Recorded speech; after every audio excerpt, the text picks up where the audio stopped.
Team Fortress 2, a free-to-play game? Ugh, how could a Valve game be profitable if you don't even need to pay for it?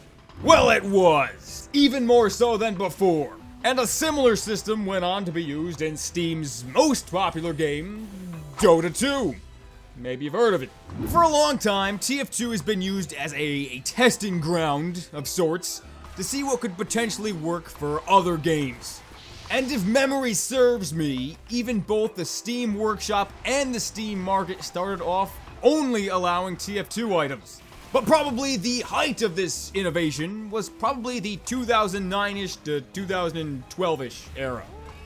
In 2009, the TF2 team decided to make the game's rare items hats.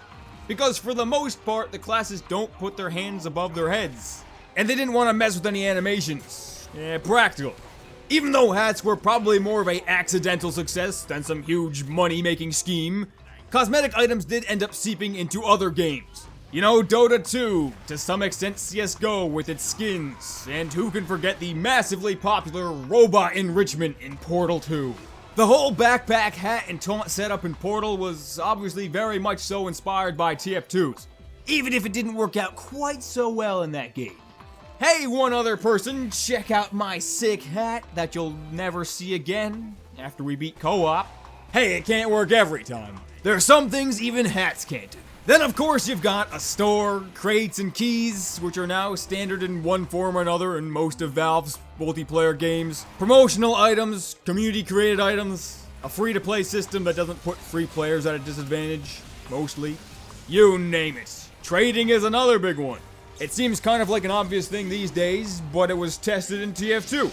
Even if you've never played TF2, the successes in its development undoubtedly had an impact on Valve's other games and Steam in general. But it seems like the days of TF2 being the pioneer of Valve games are mostly over. And that's not necessarily a bad thing. How much is there really left to do? I mean specifically in terms of things that'll translate to another game. In fact, for the past year or two, Team Fortress has been the one adopting from other games. TF2's crates have become tiered and graded in a similar way to Counter-Strike's, which is not something I'm personally very fond of. It kind of just randomly makes certain items harder to get, especially considering the items in those specific crates don't end up in the store and they're not craftable, for whatever reason. The whole tier system probably should have just stuck to skins, which we also kind of got from Counter-Strike.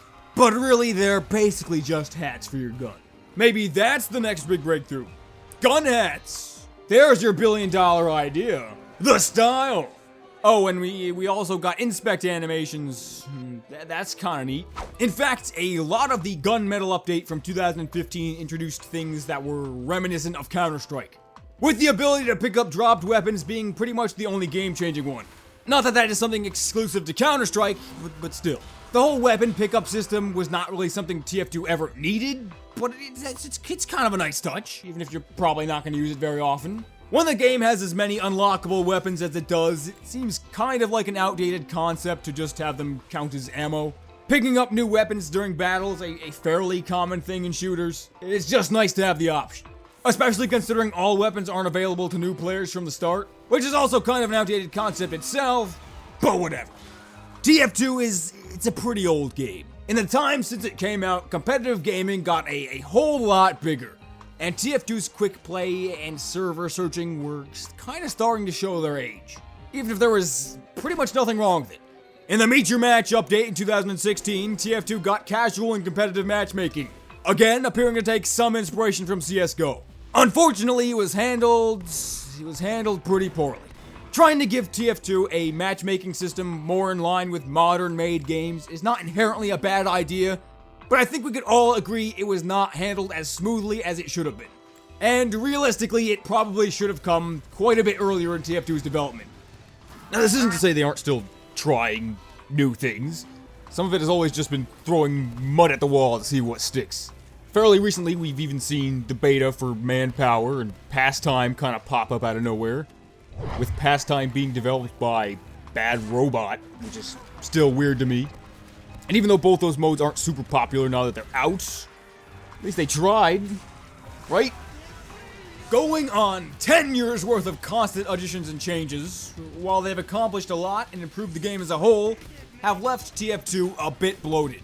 There's so many game modes, maps, weapons, and items. I mean, you got unique items, strange items, stock items, vintage items, genuine items, collector's items, festive items, bot killer Mark II, civilian grade, freelance grade, mercenary grade, commando grade, assassin grade, elite grade, unusual kill streak, professional kill streak, specialized kill streak, Australian haunted valve, and various combinations of those.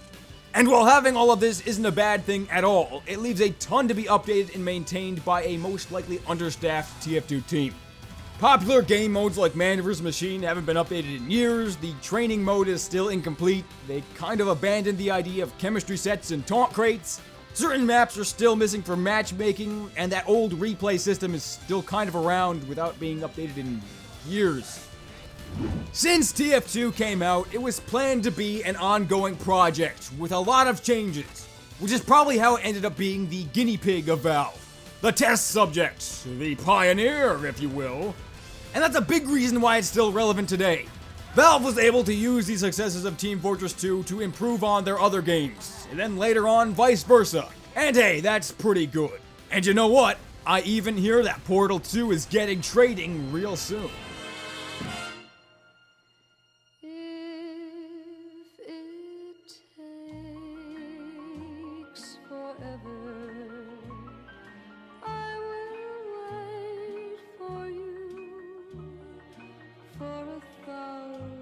Summers